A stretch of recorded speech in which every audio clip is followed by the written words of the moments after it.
Tom Pagez is one of the most innovative freestyle riders on the planet. His success, however, has come at a price.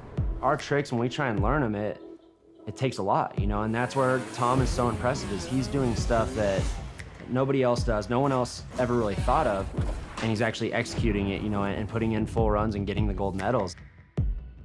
For years, he's been thinking way outside the box of traditional freestyle motocross, which is do a backflip, put a trick on it, you know, and he doesn't accept this is all you can do. He just keeps pushing it. He just keeps trying new things that nobody else is trying.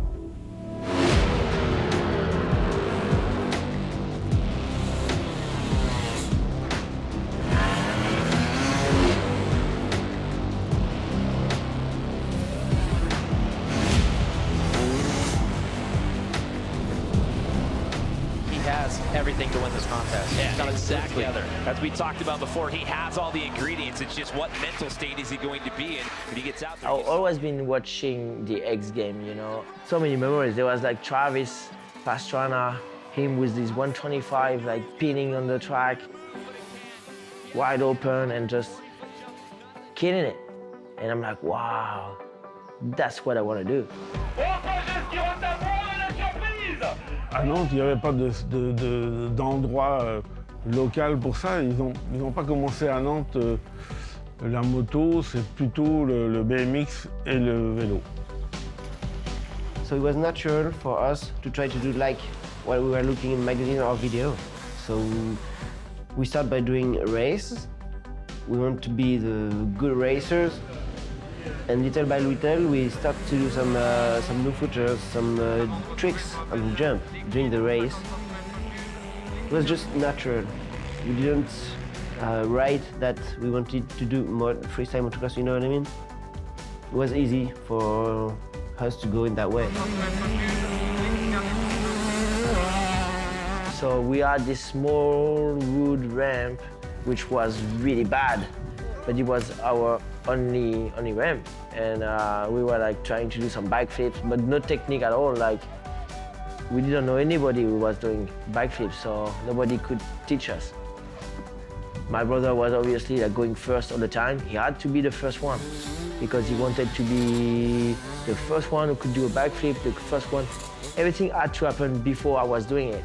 It was like a sort of a contest every single day with him.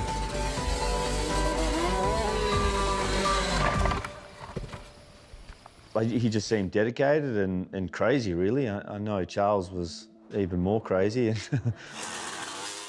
By 2010, Charles and Tom were attempting some of the most difficult and innovative tricks in all of freestyle, but they started pushing their limits too far. What we grew up with was like to be crazy and stupid, but it became too stupid, you know? Like, it became too dangerous. They were gnarly kids. They were doing all kinds of crazy stuff at their place out in France there. Every day at home, it was a competition between him and me, and every day we were doing new tricks and new tricks and new tricks, and every day. You know, every trick that was new or that somebody would think about, it was like they just immediately were doing it, you know? They were doing double grab flips when nobody was even thinking about that. They were trying front flips. They were just, you know, they were obviously innovators, and they obviously had a great passion for the sport. It was easy to tell. The challenge for me was to do the front flip in front of all the crowd, of the media, of the world.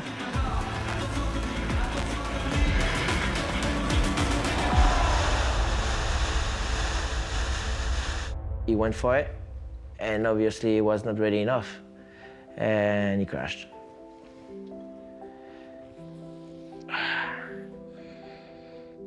Non, je pense que Thomas a repris derrière et a voulu continuer. Et ça, c'était assez impressionnant.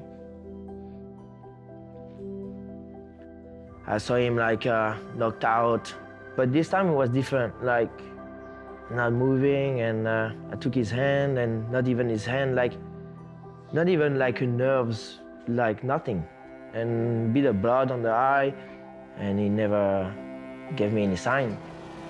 After over-rotating his front flip, Charles suffered a traumatic brain injury and was placed in a medically induced coma for a week. While he made a miraculous recovery, he never rode professionally again. Tom had to pursue freestyle on his own. And at this time, you know, you don't know what's going on for your brother. If it's a coma, if it's whatever it is. And the only way I could sort it out was to ride. It was weird. It was super weird. And sometimes just even had tears in my eyes, riding, landing, I was screaming because I was scared. I was like, wow. It's like super strange feeling. And like, I remember Josh, like, he told me, Josh Sheehan, he's like, why are you screaming? I'm like, because I'm angry. It's anger.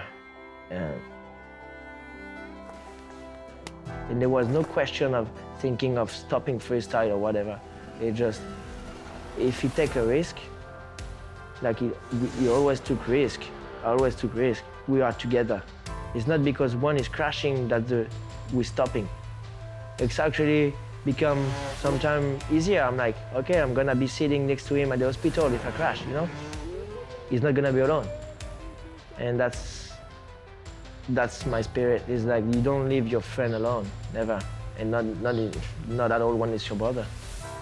Voici un Templier avec son cheval. In 2013, Tom also lost his best friend, Japan's Aigo Sato. Instead of turning away from the sport, he began riding for both Charles and Aigo, determined to leave a legacy in their honor. He spends a lot of time riding at the ramps, you know, at the compound.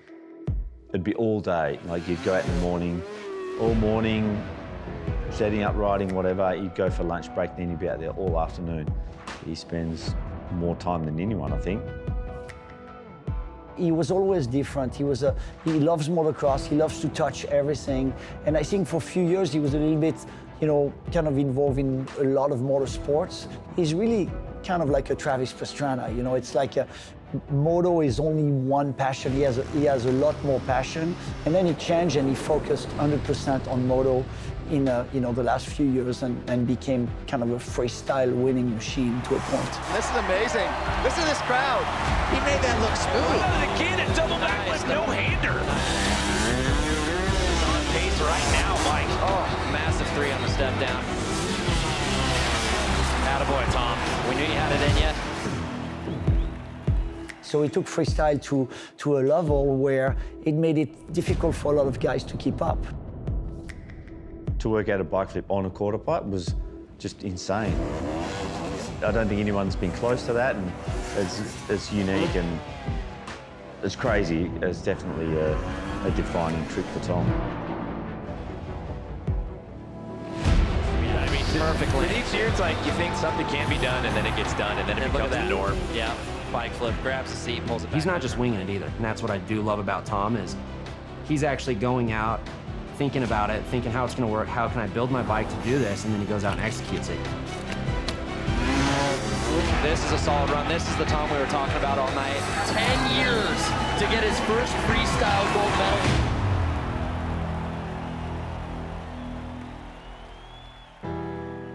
The fact that now when people see the winning runs, they're not this much different anymore. You know, it's his run is a completely different scale to whoever is getting second or third. I think that's what freestyle needs. I think freestyle needs people to differentiate themselves, and Tom seems to be just about the only guy doing it, so good for him. We do a dangerous sport. We know that there's some risk. So there's no fear anymore. Like it's, even if I crash tomorrow, I won't be by myself. That's really helped me to push myself sometimes. Maybe it's stupid, but I'm just thinking, okay, on this one, maybe you with your friend Ego, or maybe you win. This is the biggest difference now when I ride.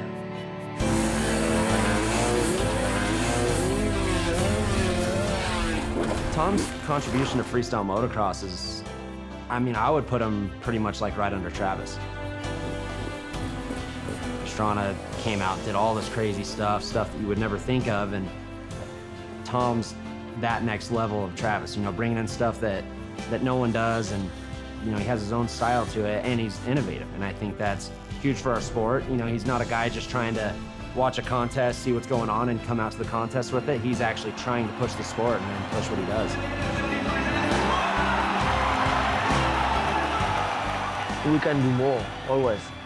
So that's probably why I think that I haven't done enough, and not enough at all to be remembered. He focused on freestyle 200%. And for him, it's just to be the best in the world. There was no other option in his life. To leave a legacy, you have to do more.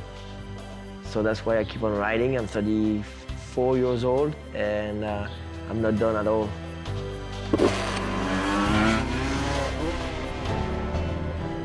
He's arguably one of the best guys in the world.